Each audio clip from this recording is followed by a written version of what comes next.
नमस्कार, आपके साथ मैं हर्षा शर्मा। बुलेटिन की शुरुआत YouTube show India's got latent विवाद को लेकर करते हैं। राष्ट्रीय महिला आयोग ने इसको लेकर संज्ञान लिया है। इलाहाबादिया समय रैना को एनसीडब्ल्यू का समन भेजा गया है। यूट्यूबर रणवीर इलाहाबादिया को भी समन भेजा गया है। समय रैना और अन्य को भी ये समन भेजा गया है और साथ ही नोटिस भेजकर 17 फरवरी को उनको तलब किया गया है। जवाब यहां मांगा जाएगा और इस शो के बंद होने को लेकर भी लगातार सवाल खड़े हो रहे हैं। राष्ट्रीय महिला आयोग जिसने ये संज्ञान लिया है, जो विवादित टिप्पणी रणवीर इलाहाबादिया ने इंडियाज गॉट लेटेंट शो में दी थी, उसके बाद लगातार ये मामला गर्माता चला जा रहा है। लगातार विरोध और आक्रोश यहां पर देखने को मिल रहा है। रणवीर इलाहाबादिया के खिलाफ जो टिप्पणी उन्होंने की थी उसको लेकर लगातार आक्रोश पूरे देश भर में, और उसी कड़ी में देखिए समय रैना और अन्य को ये समन भेजा गया है। 17 फरवरी को तलब किया गया है। यूट्यूब का शो इंडियाज गॉट लेटेंट, जिसका विवाद जहां पर रणवीर इलाहाबादिया ने माँ बाप को लेकर, उनकी इंटीमेसी को लेकर एक ऐसा बयान दिया था जिसके बाद से लोगों में खासा आक्रोश यहां देखने को मिला।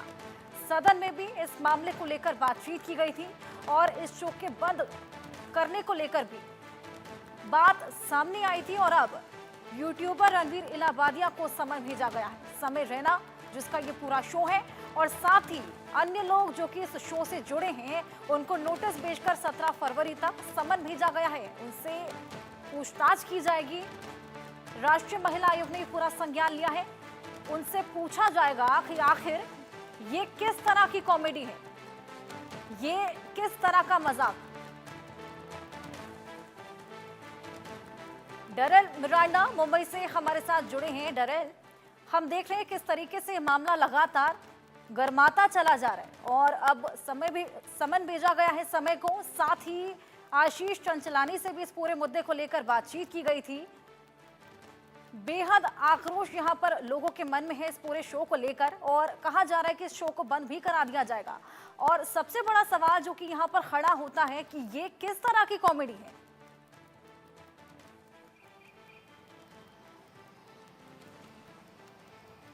देखिए, पूरे केस को जो केस है उसको लेकर जो पहले गुवाहाटी पुलिस ने इसके बारे में एफआईआर दर्ज की और कल महाराष्ट्र साइबर सेल में भी 30 लोगों को खिलाफ जो है वो समन्स भेजना शुरू कर दिया। रणवीर इलाहाबादिया, समय रैना, आशीष चंचलानी और इससे जुड़े जितने भी सब लोग हैं उन सबको जो है समन्स भेजना शुरू किया है। करीब ऐसा बताया जा रहा है 30 से 40 लोग को महाराष्ट्र साइबर सेल जो है वो समन्स जो है भेजना शुरू कर दिया और सभी को स्टेटमेंट्स रिकॉर्ड करने के लिए बुलाया जाएगा। दूसरी तरफ देखा जाए तो महाराष्ट्र स्टेट वुमेन कमीशन है, उन्होंने भी जो मुंबई पुलिस के कमिश्नर है विवेक फंसालकर, उनको भी एक पत्र लिखा है जिसमें उन्होंने रणवीर इलाहाबादिया पर एक्शन लेने की मांग की है। जो उन्होंने टिप्पणी की थी, जो विवादित बयान दिया था एक शो के दरमियान इंडियाज गॉट लेटेंट शो में, उसके बारे में उन्होंने भी मांग की है कि उस पर कठोर से कठोर कार्रवाई की जाए। साथ ही साथ जो है वो द इंडियाज गॉट लेटेंट के जितने भी एपिसोड्स है, एपिसोड 1 से लेकर एपिसोड 6 तक सब एपिसोड जो डिलीट किए गए, यूट्यूब से निकाले गए हैं और सभी के ऊपर जो है अभी केस एफआईआर दर्ज की गई है। 30 से 40 लोगों को समन्स भेजा जाएगा। साथ ही साथ देवेंद्र फडणवीस ने भी इस मामले को लेकर कहा था कि फ्रीडम ऑफ स्पीच को लेकर कोई अपनी लिमिट्स क्रॉस करता हो तो उसके ऊपर कार्रवाई की जाएगी, एक्शन लिया जाएगा। और अभी जो है मुंबई पुलिस की टीम जो है उसी दिन जब ये पूरी घटना हुई थी द हैबिटेट स्टूडियो जहां ये पूरा शूट हुआ था सीरीज, वहां जाके इंक्वायरी की थी और कल महाराष्ट्र साइबर सेल ने इसके बारे में जो है वो एफआईआर दर्ज की गई है। अभी ये देखना अहम होगा कि रणवीर इलाहाबादिया इन्वेस्टिगेशन के लिए पुलिस को कॉपरेट करते हैं या नहीं, क्योंकि कल हमने देखा कि पुलिस उनके घर जाने वाली थी, उनके स्टेटमेंट्स रिकॉर्ड करना ऐसा बताया जा रहा था, लेकिन कल महाराष्ट्र साइबर सेल ने उनको समन्स भेजा। अभी रणवीर इलाहाबादिया पुलिस के सामने खुद जाते हैं या उनकी वकील की टीम जाके उनके स्टेटमेंट्स रिकॉर्ड करवाएगी, या अभी इसके ऊपर जो है पूरी नजर रहेगी। बिल्कुल डरेल, कहीं ना कहीं इस पूरे व्याख्या के बाद ये बेहद जरूरी नहीं हो जाता कि अब डिजिटल प्लेटफॉर्म पर भी सेंसरशिप लगा दी जाए, क्योंकि कहीं ना कहीं यहाँ पर सीमाएं लांघी जा रही हैं।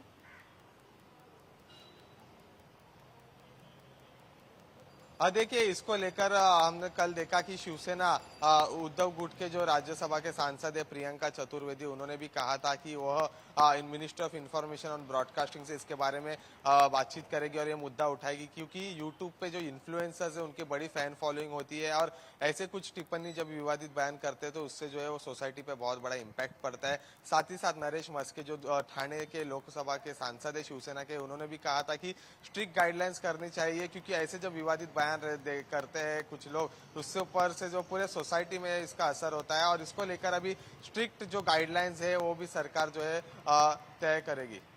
बिल्कुल, जावेद हुसैन भी हमारे साथ जुड़े हैं दिल्ली से, उनसे भी बातचीत करेंगे। जावेद, जिस तरीके से हम देख रहे हैं लगातार लोग आग बबूला हो उठे हैं उस स्टेटमेंट के बाद जो रणवीर इलाहाबादिया ने दिया, और ये मामला लगातार गर्माता चला जा रहा है। ऐसे में क्या लगता है कि अभी इस पर क्या कुछ एक्शन लिया जाएगा? क्या इस शो को बंद किया जाएगा?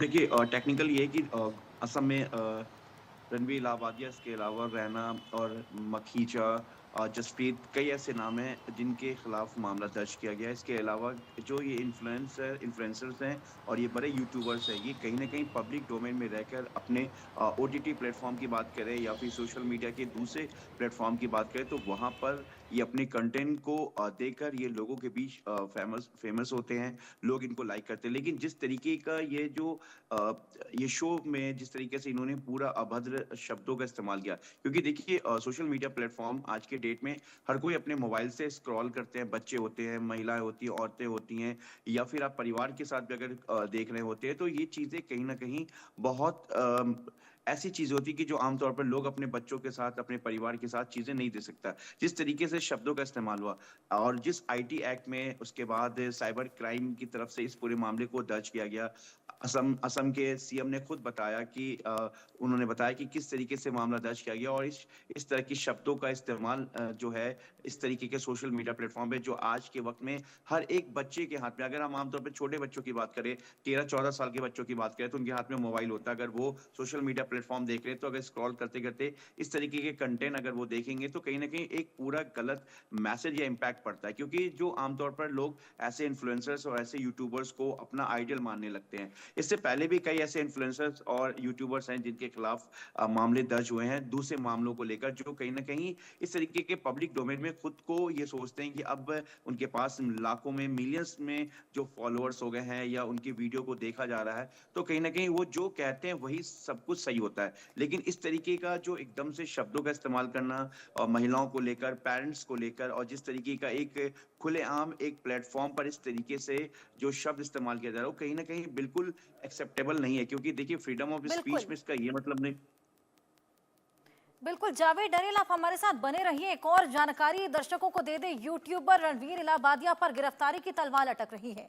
इंडियाज गॉट लेटेंट की टीम पर एफआईआर दर्ज हुई है। आशीष चंचलानी, पूर्वा मखीजा का बयान भी दर्ज कर लिया गया है। खार पुलिस ने दोनों का बयान दर्ज किया है। रणवीर और समय रैना समेत 30 लोगों से सवाल किए गए हैं और आज सभी के बयान भी दर्ज कर सकती है पुलिस। डरेल हमारे साथ लगातार बने हुए हैं। डरेल, आशीष चंचलानी और अपूर्वा मखीजा जो कि वहां पर गेस्ट के तौर पे गई थी, उनके स्टेटमेंट्स यहां पर दर्ज कर लिए गए हैं। ऐसे में रणवीर इलाहाबादिया का भी हमने देखा क्लैरिफिकेशन सामने आया था, लेकिन समय रैना जिसका ये पूरा शो है, अभी तक उनकी तरफ से कोई स्टेटमेंट नहीं दिया गया, कोई जस्टिफिकेशन नहीं दिया गया है। देखिए समय रहना जिनके पूरा शो था, जहां पर रणवीर इलाहाबादी ने पूरा स्टेटमेंट किया था, जो ऑफेंसिव लैंग्वेज यूज किया था, उसके बारे में समय रहना ने अभी तक कुछ कहा नहीं है। लेकिन देखा जाए तो इस केस से रिलेटेड जितने भी लोग हैं, जितने भी 30 से 40 लोगों को महाराष्ट्र साइबर सेल ने जो है वो समन्स भेजा है और सभी को इंटरोगेशन के लिए बुलाया जाएगा, सबकी पूछताछ की जाएगी, सबकी जांच की जाएगी और शायद आज या कल 2 दिन के अंदर जितने भी लोग हैं 30 से 40 लोग, सबको जो है वो साइबर सेल ऑफिस जाना होगा या खार पुलिस स्टेशन या जहां पर पुलिस बुलाएगी उनके स्टेटमेंट्स रिकॉर्ड करने, वहां उनको जाना पड़ेगा और अपने स्टेटमेंट्स जो है वो रिकॉर्ड करना पड़ेंगे। लेकिन अभी तक हमने देखा तो रणवीर इलाहाबादिया, समय रहना, इन्होंने अभी तक अपने स्टेटमेंट जो है वो रिकॉर्ड किए नहीं है। अभी क्या पुलिस इनके घर जाती है या ये खुद पुलिस स्टेशन आकर अपने स्टेटमेंट्स रिकॉर्ड करेंगे और कब करेंगे, ये देखना अहम होगा। Back to studio. बिल्कुल डरेल, हमने पहले भी देखा है, समय पहले भी कई बार ये विवादों में घिरे हैं, चाहे वो कुशा कपिला के साथ हो या फिर इसी तरह का मामला एक बार मुनव्वर फारूकी के साथ भी हुआ था।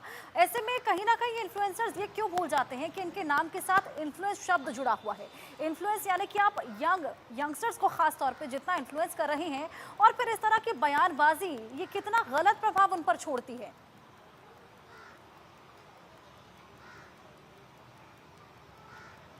देखिए, ये जो इन्फ्लुएंसर्स है उनके बड़ी फैन फॉलोइंग होती है और हम देखा जाए तो इनकी मॉनिटरिंग भी बड़े क्लोजली होती है, क्योंकि जैसा कि ये मामला सामने आया, जैसे इन्होंने जो ऑफेंसिव लैंग्वेज यूज़ किया उसके बाद सब जगह से जो है वो और स्टेटमेंट्स आने लगे, सब लोगों के बीच एक गुस्सा जैसा आया था। और अभी इनके जो चैनल्स है, इनको जो इतने भी एपिसोड्स थे वो सब डिलीट करवाए गए, सब बैन कराए गए, एपिसोड से 1 से लेकर 6 तक। और अभी आगे जाकर भी ऐसे कोई विवादित बयान ना करे, कुछ टिप्पणी ना करे, इसके लिए भी अब सरकार जो है वो स्ट्रिक्ट एक्शन के मोड में लग रही है। सबके ऊपर जो गाइडलाइन जारी की जाएगी। और अभी फिलहाल इस केस की बात की जाए, रणवीर अलाहाबादिया ने जो स्टेटमेंट किया था उसको लेकर हमने देखा कि गुवाहाटी में भी एफआईआर दर्ज की थी और अभी गुवाहाटी आसाम से एक पुलिस की टीम जो है मुंबई आ चुकी है और कभी भी किसी भी वक्त जो है वो पुलिस स्टेशन आ सकती है और इस केस की मामले की आगे की जांच के लिए मुंबई पुलिस के साथ महाराष्ट्र साइबर टीम के साथ जो कॉपरेट कर सकती है। लेकिन अभी जो खबर सामने आ रही है कि आसाम से जो एक टीम जो है वो इन्वेस्टिगेशन के लिए मुंबई आ चुकी है। बिल्कुल टीम्स का आना शुरू हो गया है स्टेटमेंट्स लेने के लिए, लेकिन इसी बीच महिला आयोग ने क्या कुछ कहा है इस पूरे मामले को लेकर, ये भी सुनना बेहद जरूरी है। आपको सुनवाते हैं। भाषा वहाँ पे यूज की गई है वो बहुत खराब भाषा है। इस भाषा का इस तरीके से ऐसा उपयोग नहीं होना चाहिए। इस विषय में कमीशन बहुत गंभीर है और हमने आईटी मिनिस्टर को कल ही लिखा है कि ऐसे जो प्लेटफॉर्म्स है, इस प्लेटफॉर्म्स के लिए कुछ नियमावली और अच्छे तरीके से होनी चाहिए। महिला आयोग को आपने सुना। AICWA ने गृह मंत्री अमित शाह को एक पत्र भी लिखा है। सूचना प्रसारण मंत्री अश्विनी वैष्णव को यह पत्र लिखा गया है। YouTube show India's got talent पर बैन लगा देना चाहिए, ये मांग लगातार उठ रही है। निर्माताओं के खिलाफ कानूनी कार्रवाई की भी मांग यहां पर की जा रही है। सूचना प्रसारण मंत्री Ashwini Vaishnaw YouTube show India's got talent जिस पर ये विवादित बयान दिया गया, इस पर कानूनी कार्रवाई करने की मांग लगातार उठाई जा रही है। जावेद हमारे साथ लगातार बने हैं। जावेद, कानूनी कार्रवाई की मांग यहां पर की जा रही है, कहीं ना कहीं ये बेहद जरूरी इसलिए भी हो जाता है ताकि इस तरह आगे इस तरह की टिप्पणियां और ना पेश की जाए। जी बिल्कुल, आज के अगर वक्त में आप देखें तो सिर्फ इस शो के अलावा अगर हम दूसरे रील्स की भी बात करें तो एक ट्रेंड बन गया है कि गाली के लफ्ज़ को इस्तेमाल करना या फिर ऐसे कंटेंट को इस्तेमाल करना जो आम तौर पर लोग अपने घर में या बाहर भी इस्तेमाल नहीं करते, लेकिन इस तरीके के कंटेंट आजकल बहुत ज़्यादा देखने को मिल रहे हैं। कई एक छोटे बड़े भी जो इन्फ्लुएंसर्स हैं जो जिनके वीडियोस जो मिलियंस में जा रहे हैं, जो छोटे अगर इन्फ्लुएंसर की बात करें तो वो भी अब इस तरीके की शब्दों का इस्तेमाल करने लगे हैं। ऐसे कई OTT प्लेटफॉर्म या हम सोशल मीडिया प्लेटफॉर्म पर देख सकते हैं। लेकिन जिस तरीके से रणवीर अलाहाबादिया हो या फिर रैना की बात करें या फिर मखीजा, जसप्रीत, इस तरीके के जो इन्फ्लुएंसर्स हैं, बड़े यूट्यूबर्स हैं, जो इस पूरे मामले में जो इनके खिलाफ मामला दर्ज किया गया, ये कहीं ना कहीं एक बड़ा मैसेज है। इससे पहले भी जिस तरीके से फारूकी की अगर हम बात करें या और दूसरे एलविश यादव की बात करें, तो कहीं ना कहीं ये जो इन्फ्लुएंसर्स हैं, अगर शब्दों की बात करें या फिर किसी दूसरे क्राइम के से जुड़ा हुआ मामला हो, ये कहीं ना कहीं इस तरीके से अपने आप को एक सुपर मानने लगते हैं। इन्हें लगता है क्योंकि इनके फैन फॉलोअर्स बहुत ज्यादा, इनको लगता है कि जो हम कर रहे हैं वो कहीं ना कहीं हमारे फैंस इसको सपोर्ट करेंगे, इसे सही मानेंगे। लेकिन आमतौर पर अगर हम सोशल सोसाइटी की बात करें तो वो कहीं ना कहीं एक्सेप्टेबल नहीं है। तो ऐसे में जब मामला दर्ज हो गया है और कई संगीन धाराओं में मामला दर्ज हुआ जो कि नॉन बेलेबल है, इसमें जो कई ऑफेंस है जो केस दर्ज हुआ BNS एक्ट में, तो इसके अलावा IT एक्ट में मामला दर्ज हुआ है महिलाओं से अभद्र महिलाओं को लेकर, उसके बाद पेरेंट्स को लेकर जो आमतौर पर एक जो इंडिया का कल्चर है, इंडिया के कल्चर में माँ बाप का जो दर्जा है और उनके एक सेपरेसी को जिस तरीके से बच्चों को लेकर जिस तरीके से पूरी टिप्पणी की गई, ये अपने में बहुत बड़ी कहीं ना कहीं ऑफेंस है। क्योंकि आप सोशल प्लेटफॉर्म पर किसी भी ऐसे शब्दों को रिवील नहीं कर सकते जो कहीं ना कहीं हिंदुस्तान के कल्चर को, क्योंकि हिंदुस्तान हिंदुस्तान है वो अपने कल्चर को, अपनी सभ्यता को लेकर पूरे वर्ल्ड में पूरी दुनिया में जाना जाता है। लेकिन आजकल एक फैशन सा बन गया। वापस लौटेंगे, एक और बड़ी खबर खबर दर्शकों को बता दें, असम पुलिस की टीम मुंबई पहुंच गई है। इलाहाबादिया और रैना से पूछताछ की जाएगी। आरोपियों के बयान दर्ज करने वाली है असम पुलिस। असम में भी इस पूरे मामले को लेकर एफआईआर दर्ज हुई थी, जिसके बाद अब टीम मुंबई पहुंच गई है। डरल मुंबई से हमारे साथ बने हैं। डरल, टीम वहां पर पहुंच चुकी है, कब ये पूछताछ शुरू होगी?